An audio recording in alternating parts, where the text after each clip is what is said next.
Okay, so get ready for this. We're going deep on diversity, but with a twist. A twist. Yeah, we're heading all the way to Malaysia to explore this, but hold on, it gets more interesting. Okay, I'm intrigued. Lay it on me. We're going way beyond the usual, the typical Western DE&I frameworks. Gotcha, looking beyond our usual lens. Exactly, we're diving into cultural dynamics, but from a whole new perspective. And to guide us through this, we have Dr. Asma, an expert in all things interculturalism. Oh wow, so someone who really gets the intricacies of culture. Got it. She's a writer, a consultant, coach, you name it. And get this, she's based in Malaysia, so her insights are going to be super valuable. I bet I'm already hooked. So what kind of mind-blowing stuff are we talking about here? Well, Dr. Asma brings up this fascinating paradox. Malaysia, a country known for its incredible diversity, actually operates within a monocultural framework. Whoa, wait a minute. A multicultural society with a monocultural framework. How does that even work? Right? It sounds counterintuitive. I mean, you think of Malaysia, you think of this vibrant mix of Malay, Chinese, Indian, indigenous cultures. It's like a melting pot. A real mix, yeah. So where's the monocultural part come in? It's largely due to the Bumi-Putra policy, which has been in place for decades. Okay, now that rings a bell, but remind me, what's that policy all about again? Essentially, it gives preferential treatment to the Malay majority in a whole range of areas, like education and business. Right, I remember now. So while it was aimed at uplifting the Malay community, it's also had an impact on inclusivity for other groups. Yeah, it's like walking this tightrope between tradition and progress, honoring the past while trying to create a future where everyone feels they belong. It's such a complex issue, and it makes you realize that there's no one-size-fits-all approach to diversity and inclusion. Absolutely, and that's a point Dr. Asma really emphasizes. Cultural context is key. What works in one place might totally flop in another. So true. We can't just copy-paste Western DE&I models and expect them to magically work everywhere. And that's where things get really interesting. Dr. Asma suggests ditching DE&I altogether, like completely replacing it with something else. Hold on, ditch DE&I. What, are we going rogue here? Kind of. She proposes cultural understanding, harmony, community, and respect. It's a mouthful, but hear me out. Okay, I'm all ears. Cultural understanding, harmony, community, and respect. I can see where she's going with this. It's about shifting the focus from individual rights, which is often the emphasis in Western approaches, to a more collective sense of shared values. Makes sense, especially in Malaysia, where harmony and community are so deeply ingrained in the culture. Right. Instead of forcing a square peg into a round hole, we need to find approaches that resonate with local context. Totally agree. It's about finding solutions that feel authentic and genuine to the culture. Now imagine a company in Malaysia comes to Dr. Asma and says, "We want to be more inclusive, what should we do?" What do you think her advice would be? Well, based on everything we've talked about, I bet she'd push for cultural competence training. But not the surface level stuff. No, not those check-the-box diversity workshops. We've all been there. Exactly. She's talking about something much deeper, like really understanding the complexities of Malaysian society, diving into things like collectivism, harmony, even the role of shame and religion in relationships. It's about recognizing those unspoken rules, those subtle cues that shape how people interact, right? Exactly. It's about going beyond the surface and appreciating those nuances that often get missed in those generic diversity programs. So basically she's saying ditch the cookie-cutter approach and go for something more immersive, culturally sensitive. I think that sums it up perfectly. It's acknowledging that real inclusivity requires a deep understanding of the local context. But what about those sensitive topics? You know, the ones that are maybe harder to talk about openly in Malaysian culture. Yeah, like LGBTQ plus issues, those can be really sensitive. Right. Dr. Asma acknowledges those sensitivities. She gets that open dialogue can be tough, even risky sometimes, but she doesn't shy away from them. So how does she approach these tricky topics? She's all about creating safe spaces where people can engage respectfully, even if they disagree. It's not about imposing Western norms, it's about framing these conversations around universal values. So finding common ground, even when it's tough, like focusing on empathy and respect. That's the idea. It's about building bridges instead of walls, even when the topics are sensitive. Now, this is where I get a bit curious. How does this focus on cultural understanding and harmony play out when it comes to addressing inequalities? You know, like those stemming from the Bumi-Putra policy. That's a really sharp question, and to Dr. Asma's credit, she doesn't shy away from it. She recognizes that harmony is a great goal, But it can't come at the expense of fairness for everyone. So it's not about brushing those tensions under the rug. It's about finding ways to address them, but in a way that respects the cultural context. You got it. It's a delicate balance, no doubt. But Dr. Asma believes that open and honest dialogue, rooted in empathy and respect, is the key to navigating these complexities. It's about finding a way forward that works for everyone. Okay, so we've talked about replacing DE&I, we've talked about deep cultural competence training. But Dr. Asma has another tool in her arsenal, right? Oh, you're talking about the cultural impact scan. Now, this is where things get really fascinating. The CIS. Yeah, tell me more about that. Okay, picture this. You're in a business meeting in Malaysia. Everyone seems to agree, but you get this feeling that something's off. Oh man, I've been there. It's like everyone's speaking a different language even though we're using the same word. Exactly, and that's where the cultural impact scan, or CIS, comes in. It helps you decode those subtle cues, those unwritten rules, all that unspoken stuff. Okay, I'm intrigued, but back up for a sec. What do you mean by unspoken stuff? Well, Malaysia is a high context culture. A lot isn't said directly. It's about reading between the lines, understanding body language, picking up on those subtle cues. So it's like you need a secret decoder ring to navigate those interactions.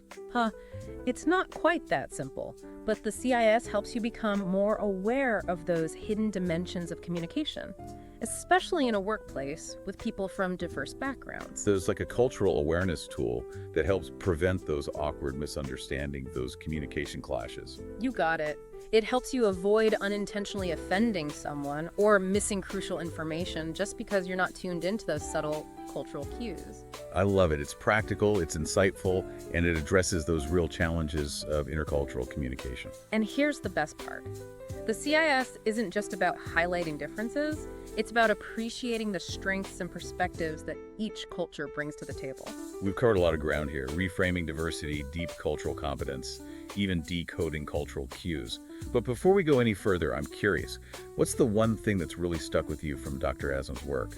You know, what really resonates with me is her belief that inclusivity isn't about numbers or representation. It's about creating a culture where everyone feels valued, respected, heard. And that starts with understanding and appreciating that amazing tapestry of cultures that make Malaysia so unique. It's about going beyond the surface, understanding those deeper cultural values and how they impact everything from communication to decision-making. Absolutely. True inclusion requires us to step outside our comfort zones and embrace the beauty of difference. It's about recognizing that our own way isn't the only way, and that diversity brings richness and strength to any organization, any society. Well said. All right, we've got to pause here for now, but don't worry, there's so much more to uncover. Join us in part 2 of this deep dive as we continue exploring Dr. Asma's fascinating insights and what they mean for all of us. See there? It's like we're learning a whole new language, right? This language of cultural understanding. Yeah, it's eye-opening, isn't it? Like when you travel to a new country and suddenly you're surrounded by all these unwritten rules. Exactly. You have to pay attention to those social cues you never even realized existed before. And that's what's so cool about Dr. Asma's work. She gives us the tools to navigate those differences, but with sensitivity and respect. It's not about erasing those differences, not at all. It's about figuring out how to bridge them, how to create a society where everyone feels like they belong. And she believes Malaysia, with its incredible mix of cultures, actually has a lot to teach the world about this. Oh, absolutely. She sees Malaysia's emphasis on harmony, on coexistence, as a model for other multicultural societies. It's not about pretending conflicts don't exist. It's about finding a way to handle them respectfully, constructively. Finding that balance, right? Where diversity can thrive without sacrificing unity. It's a powerful idea, and it makes you wonder if we could apply these principles to our own communities, our workplaces. Imagine creating environments where everyone feels truly valued, respected, heard, regardless of their background. That's the dream, right? And Dr. Asma's work, it feels like a roadmap, a guide to building a more inclusive world. One conversation, one interaction, one organization at a time. And it all starts with that willingness to listen, to learn, and to truly embrace the beauty of human difference. Speaking of those aha moments we talked about earlier, did any of Dr. Asma's insights spark one for you? Oh, definitely. The biggest one for me was realizing how much I take my own cultural assumptions for granted. It's like we're all swimming in this cultural soup, but we don't even realize it's there until we encounter a different flavor. That's a great way to put it. And Dr. Asma's work makes us aware of that cultural soup. It helps us see how it colors our perceptions, our interactions, even our biases. It's like suddenly becoming aware of the air we breathe. We don't Yeah. think about it until it's different or until it's gone. And that's a game changer. It makes you realize that inclusivity isn't just about being nice to people from different backgrounds. It's about challenging our own assumptions. It's about actively making an effort to understand and appreciate those different perspectives. It requires a real shift in mindset, doesn't it? Moving beyond our comfort zones and truly embracing the beauty of difference. Absolutely. So what do you think listeners who aren't familiar with Malaysia might find most surprising about Dr. Asma's approach? I think they'd be surprised by how nuanced it is.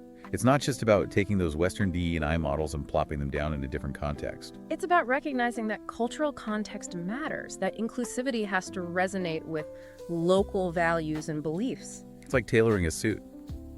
You can't just use a standard pattern and expect it to fit everyone perfectly. You need to consider those individual measurements, those preferences, to get a perfect fit. And Dr. Asma is saying we need to do the same thing with inclusivity. Tailor our approach to the specific cultural context. It's not about throwing out DE&I altogether. It's about adapting it, evolving it, making it culturally relevant. And that's what I find so groundbreaking about her work. She's challenging the status quo, pushing us to think about diversity and inclusion in a whole new way. Which is what we try to do here on the Deep Dive, right? Push those boundaries, expand perspectives, get people thinking differently. Exactly. It's about empowering people with knowledge and insights, giving them the tools to navigate our increasingly complex world. And one of the most powerful tools is that cultural awareness, that sensitivity to different perspectives. So before we wrap up, let's go back to that question we posed earlier. How can our listeners take Dr. Asma's principles and apply them to their own lives and work, even if their context is different from Malaysia's? It's a great question, and I think the first step is becoming more aware of our own cultural biases, those assumptions we make without even realizing it. So starting with self-awareness, asking ourselves, what are the lenses I'm using to view the world? And how are those lenses shaping my interactions? Exactly. Once we have that awareness, we can be more mindful, more conscious of how we communicate and interact with people from different backgrounds. Because even small changes in our approach can make a big difference. Absolutely. It can transform the way we build relationships, resolve conflicts, create those inclusive environments. It's about recognizing that everyone has a story. Everyone comes from a unique cultural background, and everyone deserves to be treated with respect and understanding. It's about approaching each interaction with curiosity and openness instead of judgment or assumptions. And that curiosity can lead to some amazing discoveries. It can help us break down barriers, build bridges, create a world where everyone feels like they belong. It's like embarking on an adventure, isn't it? An adventure of cultural discovery. And the best part, this adventure is open to all of us. It just takes an open mind and a willingness to embrace the beauty of human diversity. And that's a journey worth taking, for sure. It's a journey that can transform not just our own lives, but the world around us. So as we wrap up part 2 of this deep dive, we want to leave you with a final thought to ponder. How can you apply these principles of cultural understanding, harmony, and respect in your own life, even if your cultural context is different from Malaysia's?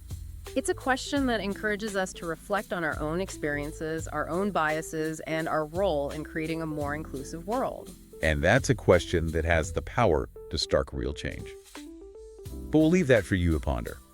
Join us next time for the final part of our deep dive, where we'll continue exploring Dr. Asma's fascinating insights. It's about taking those small steps, like maybe next time you're in a meeting and someone says something you don't quite get. Yeah. Instead of just nodding along like we all do sometimes, Oh yeah, for sure. you actually pause and ask a clarifying question. It's about that curiosity, right? Yeah. Being willing to say, hey, I don't understand, can you explain that? Exactly. It's being open to learning from others, admitting when we don't know something. And those little moments, they can lead to bigger things. They really can. More meaningful connections, more inclusive environments. It's like a ripple effect.